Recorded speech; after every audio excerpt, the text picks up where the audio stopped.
Hello bachon, let's read the question. The question is in the circuit shown below, the key is pressed at time t equals to 0. Which of the following statement or statements is are true? तो हमें बताना है कौन सा statement जो है वो true है। तो देखिए जो आपको सर्किट डायग्राम दे रखा है उसमें आपको रजिस्टर्स भी जोड़े हुए हैं, कैपेसिटेंस भी जोड़े हुए हैं, एक की जोड़ी हुई है और एक आपको अमीटर जोड़ा हुआ है और एक आपका बैटरी जोड़ी हुई है। तो सबसे पहले आपको की कॉन्सेप्ट में समझ में आना चाहिए कि किसी भी कैपेसिटर का बिहेवियर जो होता है वो टाइम के साथ कैसे चेंज होता है। जब t इक्वल्स टू जीरो पर हम बात करते हैं तो t इक्वल्स टू जीरो पर हमारा जो कैपेसिटर होता है वो एक वायर की तरह यूज होता है, एक प्लेन वायर की तरह यूज होता है। ठीक है, एक प्लेन वायर की तरह हम यूज करते हैं। लेकिन एंड टाइम पर जब हमारा t इक्वल्स टू इनफाइनाइट होता है उस टाइम पर हमारा कैपेसिटर जो होता है एक ओपन वायर की तरह यूज होता है। मतलब इस टाइम पर उसमें किसी भी तरह की कोई करंट फ्लो नहीं होती, आई जो होता है हमारा जीरो हो जाता है और वो ओपन वायर की तरह यूज होता है। तो देखिए जब हमारा t इक्वल्स टू जीरो होगा उस टाइम पर ये प्लेन वायर की तरह यूज होगा, मतलब इस तरह से। तो उस कंडीशन में मेरा जो 50 किलो ओम है और 25 किलो ओम है वो पैरेलल में कनेक्टेड है।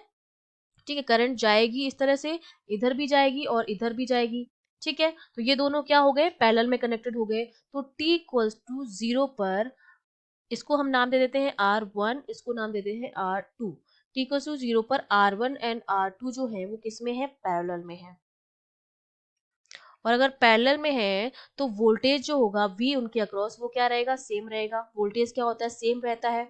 और t इक्वल्स टू इनफाइनाइट पर हमारे जो दोनों रेजिस्टेंस होंगे उस टाइम पर क्या होता है, ये शॉर्ट सर्किट ओपन वायर हो जाता है, करंट जाएगी नहीं। तो करंट इस तरह से जाएगी, इसमें यहाँ से होते हुए इस तरह से करंट जाएगी, क्योंकि ये भी यहाँ से कट हो जाएगा और ये भी यहाँ से कट हो जाएगा। तो करंट सीधी इसमें जाएगी और जितनी करंट R1 में जा रही है उतनी ही करंट यहाँ से होते हुए कितनी जाएगी, R2 में भी जाएगी। तो दोनों में सेम करंट जा रही है तो दोनों हमारे किस में हो जाएंगे, सीरीज में हो जाएंगे। इस कंडीशन में जब t इक्वल्स टू इनफाइनाइट है तो ये हो जाएंगे सीरीज में, और सीरीज में हमारी आई जो होती है वो सेम रहती है। ठीक है, लेकिन यहाँ पर कोई करंट कैपेसिटर में नहीं जाएगी t इक्वल्स टू इनफाइनाइट पर। तो अब हम क्या करते हैं, ये कंडीशंस हमने लिख ली हैं। अब हम क्या करेंगे, एक इंस्टेंटेनियस इक्वेशन लिख देते हैं Q1 की। तो Q1 इक्वल्स टू हो जाएगा, इस 40 माइक्रोफेरेड के लिए लिखते हैं तो इसका जो चार्ज है C है वो तो 40 माइक्रोफेरेड है और इसके लिए वोल्टेज जो हो जाएगा इसके अक्रॉस हो जाएगा 5। तो ये हो जाएगा 40 इंटू 10⁻⁻6 इंटू 5, 1 माइनस ई की पावर माइनस टी। ठीक है, तो ये Q1 मेरा कितना आ गया, ये आ गया है 200 इंटू 10⁻⁻6 1 माइनस ई की पावर माइनस टी। ये तो Q1 की वैल्यू आ गई। सिमिलरली हम Q2 की वैल्यू लिख देंगे। Q2 की वैल्यू मेरे पास कितनी आ जाएगी, 20 माइक्रोफेरेड है। 20 इंटू 10⁻⁻6 इंटू 5, 1 माइनस ई की पावर माइनस टी। तो ये Q2 मेरे पास कितना आ गया, 20 into 5 it is 100 into 10⁻⁻6 1 minus E की पावर माइनस टी। ये मैंने इस C1 और C2 पर क्या निकाल लिए हैं, चार्ज निकाल लिए हैं। अब हमें पता है कि जो हमारा ओम्स लॉ होता है, ओम्स लॉ से मैं जानती हूँ V इक्वल्स टू मेरा क्या होता है, आई आर होता है। तो मैं यहाँ पर क्या लिख सकती हूँ, V जो हो जाएगा वो हो जाएगा Q1 upon C, that is equals to R। और करंट को क्या मैं लिख सकती हूँ, D Q T Q2 upon D T, क्योंकि जो करंट का फ्लो हो रहा है वो Q2 में है तो D Q2 upon D T मैंने लिख दिया यहाँ से। ठीक है, अब मैं क्या करती हूँ, वैल्यू सारी पुट कर देती हूँ। तो जब मैं वैल्यू पुट करूंगी तो यहाँ पर ये जो वैल्यूज आएंगी मेरे पास 200 इंटू 10⁻⁻6 1 माइनस ई की पावर माइनस टी अपॉन सी मेरा कितना हो जाएगा 40 इंटू 10⁻⁻6, और ये वैल्यू जो मेरे पास आ जाएगी वो आ जाएगी। अब ये आर डी की टू अपॉन डी टी की वैल्यू लिखेंगे तो ये वैल्यू कितनी हो जाएगी, 50 इंटू 10⁻3। आर की वैल्यू हो गई ये तो 50 किलो ओम। ठीक है, क्योंकि अभी हम सिर्फ इसमें बात कर रहे हैं। ठीक है, D Q T upon D T, तो ये 50 हो जाएगा और यहाँ पर डी क्यू टू की वैल्यू कितनी हो जाएगी, डी अपॉन डी टी, और क्यू टू हमने कितना निकाला था 100 इंटू 10⁻⁻6 1 माइनस ई की पावर माइनस टी। ये मैंने वैल्यू पुट कर दी यहाँ पर। इसको जब हम सॉल्व करते हैं तो सॉल्व करने पर फाइनली 10 ई की पावर माइनस टी जो आता है मेरे 5 के बराबर आता है। तो ई की पावर माइनस टी जो होगा वो मेरा 0.5 के बराबर आएगा, मतलब जो टाइम जो मेरा होगा वो log 2 के बराबर आएगा 0.5, ये हटेगा 5/10, 2 आ जाएगा, तो ये t जो मेरा आ गया वो log 2 के बराबर आ गया। इसका मतलब ऑप्शन बी जो है, जब वोल्ट मीटर 0 वोल्ट डिस्प्ले करता है वो हमारा कितने टाइम पर करता है, log 2 टाइम पर करता है, तो बी ऑप्शन करेक्ट हो गया।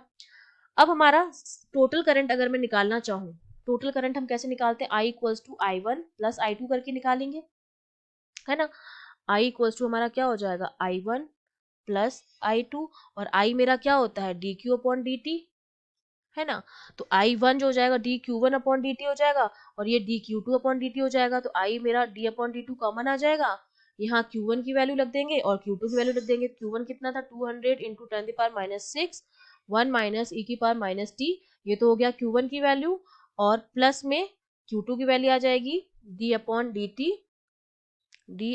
dt, ये हो जाएगा 100 इंटू 10⁻6, 1 माइनस ई की पावर माइनस टी। ठीक है, ये आ गई टोटल आई की वैल्यू। इसको जो हम सॉल्व करते हैं तो आई जो आता है मेरा वो आता है 0.0003 ई की पावर माइनस टी। अब अगर t इक्वल्स टू मैं 0 रख दूं तो जो मेरा आई आएगा वो कितना आएगा, 0.0003 t इक्वल्स टू 0 पर। और अगर t इक्वल्स टू 1 रखूं तो मेरा कितना आएगा, t इक्वल्स टू अगर मैं 1 रखूं तो मेरा i कितना आएगा, i इक्वल्स टू मेरा आएगा 0.0003 अपॉन ई के बराबर आएगा। तो इसका मतलब जो मेरा सी ऑप्शन है, current in the meter becomes 1 upon E of the initial value after 1 second, तो वो भी ठीक है क्योंकि इस पर हमारा कितना था, इतना था, और 1 के बाद हमारा अपॉन ई आ गया, तो 1 अपॉन ई टाइम्स हो गया, क्योंकि t इक्वल्स टू 0 पर हमारा कितना आ रहा था, इतना, t इक्वल्स टू 0 पर ये आ रहा था, t इक्वल्स टू 1 पे ये आ रहा है, तो 1 अपॉन ई टाइम्स हो गया, तो सी ऑप्शन भी आपका क्या हो गया, करेक्ट हो गया। अब हमने एक चीज बताई थी कि जब हम t इक्वल्स टू 0 है, ठीक है, जी t इक्वल्स टू 0 पर करंट फ्लो हो रही है, ठीक है, और वो जो करंट फ्लो हो रही है और पोटेंशियल जो है वोल्ट मीटर में, वो पोटेंशियल अक्रॉस जो वोल्ट मीटर होगा वो सेम होगा सोर्स वोल्टेज की तरह, लेकिन पोलैरिटी जो हो जाएगी वो क्या हो जाएगी, रिवर्स हो जाएगी। इसकी जब पोलैरिटी रिवर्स होगी तो प्लस माइनस की तरह काम करेगा और माइनस प्लस की तरह काम करेगा, तो इस टाइम पर जो वोल्ट मीटर रीडिंग जो पड़ेगा वो -5 वोल्ट पड़ेगा। तो इसका मतलब ए ऑप्शन जो आपका हो गया वो भी क्या हो गया, करेक्ट हो गया, क्योंकि टी इक्वल्स टू इनफाइनाइट पे तो कोई करंट फ्लो ही नहीं हो रही है सर्किट में, तो जब कोई करंट फ्लो ही नहीं हो रही है तो जो आइडियल वोल्ट मीटर होता है उसका रेजिस्टेंस जो होता है वो इनफाइनाइट होता है, तो तब ये क्या रीड करेगा, 5 वोल्ट रीड करेगा। अगर बहुत ज्यादा time T equals to infinite मान ले तब तो ये प्लस का 5 वोल्ट रीड करेगा, क्योंकि तब कोई करंट ही फ्लो नहीं होगी सर्किट में। लेकिन जिस टाइम सर्किट में करंट फ्लो हो रही है तो वोल्ट मीटर के अक्रॉस जो पोटेंशियल डिफरेंस होगा वो तो सेम रहेगा, केवल उसकी पोलैरिटी क्या हो जाएगी, रिवर्स हो जाएगी, तो -5 वोल्ट, तो ए ऑप्शन भी करेक्ट हो गया।